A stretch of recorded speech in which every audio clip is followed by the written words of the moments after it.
네, 알투자 시간 이어가겠습니다. 알고 투자하자라는 취지에서 만든 코너입니다. 시장에서 뭐 이 종목이 좋다더라, 이 종목 사라더라 이런 얘기 듣고 덥석 사지 말고 종목 하나를 사더라도 좀 꼼꼼하게 따져보고 사자라는 의미에서 앞으로 좋은 종목도 공부하실 수 있도록 도움이 되도록 하겠습니다.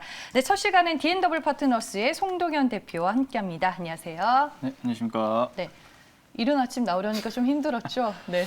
네, 힘들었지만 죄송합니다 갑자기. 네, 힘들었지만 그래도 이 코너를 위해서 제가 희생하기 위해서 한번 열심히 하기 위해서 나왔습니다. 알겠습니다. 많이 푸석푸석해 보이지만 종목만큼은 또 오늘 좋은 종목 소개해 주시리라 믿고 알투자 시작을 하겠습니다.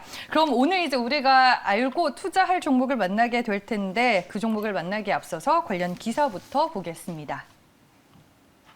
네, 2030년에는 50조 수소 연료전지 시장이 열릴 것이다라는 기사가 있습니다. 핵심 부품의 국산화가 지금 시급하다라고 볼 수 있을 텐데 수소 연료전지 시장에도 핵심 부품과 소재는 뭐 대부분 좀 수입을 하고 있는 분위기인 것 같습니다. 기사의 핵심 포인트들 보면요. 한국 같은 경우에는 연료전지 보급이 활발한 나라로 꼽히고 있고 2년 연속 수소차 판매와 발전용 연료전지 보급 세계 1위를 기록하고 있습니다. 현재 전체적인 시장을 봤을 때는 현대차와 도요타 이 두 기업이 시장 점유율 97%로 양분을 하고 있는 것 같은데 기사의 어떤 부분을 보고 이 기사를 골라오신 거예요?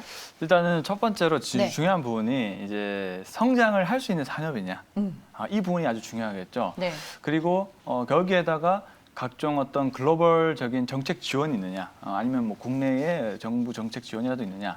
자, 이런 부분들이 이제 그 시장을 키울 수 있는 그런 두 가지 큰 요소가 될 것 같은데요. 근데 이제 수소 연료 시장은 어떻습니까? 그 글로벌 트렌드에 맞게 이제 친환경 트렌드에 맞는 그런 부합되는 업종이다 볼 수가 있겠고요. 물론 전기차보다 조금 뒤늦게 출발한 산업인 것 같지만은 어쨌든 이제 우리나라 자동차 업계도 보면 이제 수소차 같은 경우는 아직 뭐 많이 좀 멀었지만은 그래도 기사에 나와 있다시피 현대차와 도요타가 거의 97%로 양분화돼 있다라고 보신 것처럼 아직 그러니까 국내 이 시장이 전반적으로 커지고 있는데 일단은 우리나라의 그 기업들이 진입을 잘 한 것 같다는 것이죠. 네. 네. 그래서 여기에서 조금 더 전기차처럼 상용화되고 글로벌 모멘텀들이 붙게 되면은 우리나라가 조금 더 기회를 얻을 것 같다라고 저는 생각이 들고 있습니다. 거기에다가 이제 핵심 부품이 지금 아직까지는 이제 수입이 되는 경우가 많은데 국산화가 될 거예요. 그렇게 된다면은 이 국산화에 대한 정책 모멘텀과 관련된 집중된 파이가 집중될 수가 있기 때문에 이 부분이 또 시장을 커질 수 있고 관련된 종목들의 실적이 상승할 수 있는 하나의 좋은 기회 요인이다라는 겁니다. 그래서 이제 국산화에 대한 그런 기간이나 시작이 아직까지는 이제 막 초기 단계로 보여지기 때문에 앞으로가 더욱 더 기대되는 그런 시장이다라고 좀 볼 수가 있겠고요. 그리고 연평균 시장이 약 30% 이상 정도씩 성장을 하는 것은 굉장히 크게 성장하는 상황이거든요. 그러다 보니까 많은 또 기회가 저는 나올 것으로 일단 보여지고 있다라고 좀 볼 수가 있겠습니다. 네, 알겠습니다. 지금 뭐 보니까 기사에 두산 퓨얼셀이 언급되기도 했고 국내 기업들은 해외 기업과 공동 개발에 나서거나 뭐 합작법인 설립에 나서는 등 뭐 여러 가지 상황들이 진행이 되고 있는데 그러면 우리가 뭐 단순하게 봤을 때는 수혜주가 뭐 수소 관련주가 되는 거예요? 그렇겠죠. 아무래도 이제 수소차 관련된 종목이나 아니면 네. 수소 연료전지를 이해할 수 있는 예를 들면 이제 수소 연료전지 사업은 아주 다양한 범위에서 이제 산업 시설에 쓰일 수 있는 그런 상황이기 때문에 이쪽 관련된 이제 그 관련된 사업을 하는 기업들에게 좀 기회가 있을 것으로 보여지고 있고요. 그리고 연료전지는 이제 수소 전기차 중심이지만은 이제 수송형과 발전형 위주로 또 성장을 전망한다라고 일단은 생각을 하시면 좋을 것 같습니다. 특히 이제 우리나라의 어떤 부품 개발 쪽은 아주 우리나라가 기술력이 좋고 관련된 많은 자동차 기업들이 많기 때문에 이 기술력이 조금 더 계속 확보가 된다면은 엄청나게 성장을 할 가능성이 높겠다라고 보여지고 있고요. 한국은 연료전지 보급이 또 굉장히 활발한 나라라고 돼 있죠. 그만큼의 가능성이 아주 높은 저는 그런 기업이다, 그런 산업이다라고 좀 보면 좋을 것 같다라는 말씀까지 드려보면서 이따가 종목을 네. 한번 보도록 하겠습니다. 알겠습니다. 한국의 연료전지 완성품이 지금 전 세계 시장에서 높은 시장 평가를 받고는 있지만 핵심 부품과 소재는 대부분 뭐 미국이나 일본, 독일에서 수입을 하고 있는 상황이다라고 기사에 나와 있습니다. 그러면 우리가 이 기사를 보면 반도체 소부장의 길을 또 한번 떠올려 볼 수 있을 텐데 성장하는 수소 연료전지 시장을 기반으로 오늘 그러면 송동현 대표가 뽑아주실 알투자 종목은 어떤 종목일지 들어보겠습니다. 무슨 네. 종목이죠? 방금 말씀 잘해주셨지만 네. 이제 반도체 소부장처럼 뭐 전기차도 그렇게 커왔던 것처럼 네. 수소 연료 부품도 저는 그렇게 커갈 것으로 예상이 같은 길을 됩니다. 간다 이 말씀이신 맞습니다. 거잖아요. 예, 네. 그래서 자동차 부품 소재 업종이나 이런 회사들도 기회를 충분히 얻을 것 같다는 의견 드려보면서 종목을 좀 말씀드려보겠습니다. 네. 종목명은 이제 동아화성이라는 종목을 좀 보도록 하겠습니다. 동아화성 이제 041930의 코드를 갖고 있는 종목이고요. 이 종목은 자동차나 이제 드럼 세탁용 고무 부품을 제조하는 이제 기업인데 또 가정용 플라스틱 그 부품 제조 업체이기도 합니다. 그리고 이제 에어 인테이크 하우스라든지 그리고 게스켓 이런 부분들을 현대 기아차에 납품을 하고 있는 현재 상황이고요.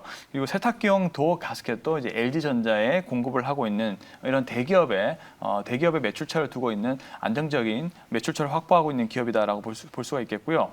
그리고 수소 연료 전기차 고무 가스켓 제조 기술 특허를 이제 보유하고 있는 이제 상황입니다. 근데 이제 가장 중요한 부분들은 바로 자회사가 있어요. 동아 퓨얼셀이라고 있습니다. 퓨얼셀을 붙은 기업들 많이 들어보셨을 건데 자회사인 동아 퓨얼셀이 있는데 이 동아 퓨얼셀이 고온 고분자 전해질 연료 전지를 개발을 하고 있는 현재 상황이다 보시면 좋을 것 같고요. 근데 이 제품은 기존 제품보다 열 효율이 굉장히 뛰어난 그런 측면이 있어서 지금 글로벌 시장에서 부각이 될 것으로 전망이 됩니다. 그리고 이제 이 수소 연료 전지는 앞서 말씀드렸다시피 뭐 가정이나 건물, 병원 등 이런 건축물 쪽에서 많이 사용되고 있고 그다음에 점유율을 빠르게 끌어올리고 있는 상황으로 보여지기 때문에 자동차에만 들어가는 게 아니네요. 그렇죠. 그러면. 그러니까 더욱더 이 시장이 범위가 크다라는 것이죠. 네. 물론 자동차가 제일 크긴 합니다. 근데 다른 쪽으로도 충분히 확장시킬 수 있는 그런 모멘텀이 있다라고 보면 좋을 것 같고요. 그리고 이제 고온고분자 연료전지 시스템의 유럽 실증을 현재 받고 있는 상황이고 이제 시행이 될 것으로 보여지고 있는 상황입니다.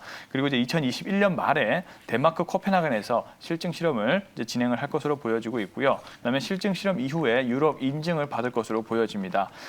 그래서 덴마크랑은 이제 우리나라가 탄소 중립 협력을 같이 진행하는 나라인 만큼 덴마크 쪽과 이런 수소 관련된 부품 쪽이 또 시장이 커질 것으로 보여지고 있고요. 그다음에 제품인 HTPMF 시스템을 이제 현재 개발을 하고 있는 것인데 유럽 천연가스 조성 현지의 적합 제품으로 현재 꼽히고 있고요. 그다음에 신규 탈항제를 또 적용하는 등 이런 현지 제품에 굉장히 적합한 제품으로 떠오르고 있다는 점을 이제 참고를 한번 해보시면 이제 좋을 것 같습니다. 그래서 본격적인 성장할 수 있는 전망은 2022년부터 유럽의 인증을 받고 그다음에 인증 이후에 독일 중심의 유럽 시장을 본격적으로 진출할 것으로 전망이 되기 때문에 앞으로가 더욱더 기대되는 그런 분야다라고 볼 수가 있겠고요. 그리고 이제 밸류에이션적인 측면을 보면서 마무리를 좀 해보도록 하겠습니다. 산업 성장이 연평균 30% 이상이 성장이 된다라고 보여지고 있고요. 그렇다면 동사의 현재 그 밸류는 2020년 기준으로 약 91배 정도 평가를 받고 있는데 근데 이제 지금 1분기 EPS가 거의 330원 정도가 나왔습니다. 굉장히 높은 수치가 나왔거든요. 다른 전년도 동기 대비에 비해서 이제 만약에 꾸준히 이런 이익만 낸다로 가정하면 연간 EPS를 1,000원 정도로 좀 볼 수가 있겠고요. 성장률을 30%만 적용해도 현재의 포워드 PER 밸류에이션을 봤을 때는 약 9배에서 10배 가까이 나오는 그런 수치가 나오게 됩니다. 현재 주가 대비해서요. 굉장히 싼 겁니다.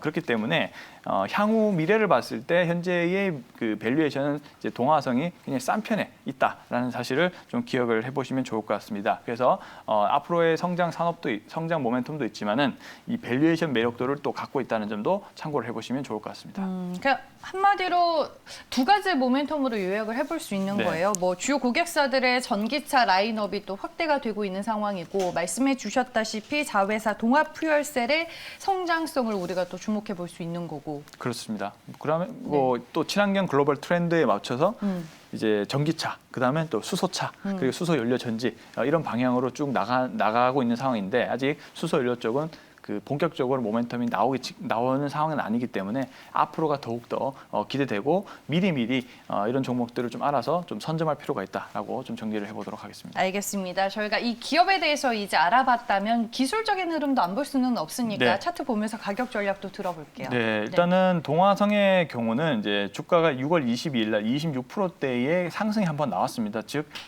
그 좀 매집이 일어나고 있는 이제 그런 구간대로 전 예상을 하고 있고요. 이제 박스권을 점점 그려가고 있는데 13,000원과 거의 뭐 16,000원 사이에서 박스권을 좀 그려가고 있는 현재 상황이고, 최근에 시장 때문에 조금 밀렸지만은 지금 그래도 이제 61선 위에서 주가가 유지가 되고 있는 상황입니다. 그리고 거래량이 빠진 흔적이 없기 때문에 어느 정도 매집 구간으로 좀 보시면 좋을 것 같습니다. 그래서 만약에 근데 추가적으로 5일선을 위로 주가가 복귀한다면 아무래도 좀 수급이 좀 들어갈 수 있는 그런 여건이 마련되고 있는 상황이고, 네. 그래서 이제 기술적 위치도 신규 투자를 하기에도 나쁘지 않은 그런 시점이고, 또 단기적인 시세도 나올 수 있는 또 그런 종목이기 때문에 한번 관심을 가져보시고 보시면 좋을 것 같다라는 의견 드려보겠습니다. 가격 전략 짚어주시죠. 네, 네. 우선은 현재 가격에서 일단 매수를 한다라고 본다면 이제 목표 주가를 포워드 PR을 약 15배 정도 적용한 수치라고 보면 좋을 것 같습니다. 그렇게 되면 약 17,000원 정도가 1차 목표가 정도로 생각을 하고 있는 상황이고요. 좀 더 높은 목표가는 한 2만 원까지는 이제 중장기로 보고 있긴 한데, 일단 1차 목표가 17,000원 정도까지 한번 지켜보도록 하겠고요. 손절 가격은 12,000원 제시하도록 하겠습니다. 네, 알겠습니다. 오늘 동아화성이라는 종목에 대해서 저희가 알고 투자하라는 관점에서 알아봤습니다. 동탄에서 택시 타고 이 시간에 왔는데 네. 코너 시간이 조금 짧아진 것 같아서 속상하진 않으세요? 일단은 네. 장 시작하고 음. 종목의 결과를 봐야 될 것 같습니다. 알겠습니다. 앞으로 이제 매주 요일, 화요일에 알고 투자에 네. 출연을 하실 텐데 좋은 종목들 많이 소개해 주세요. 뭐 계속 기회를 주시면 당연히 네. 저는 열심히 하도록 하겠습니다. 알겠습니다. 네. 여기서 보내드릴게요. 고맙습니다. 네, 감사합니다.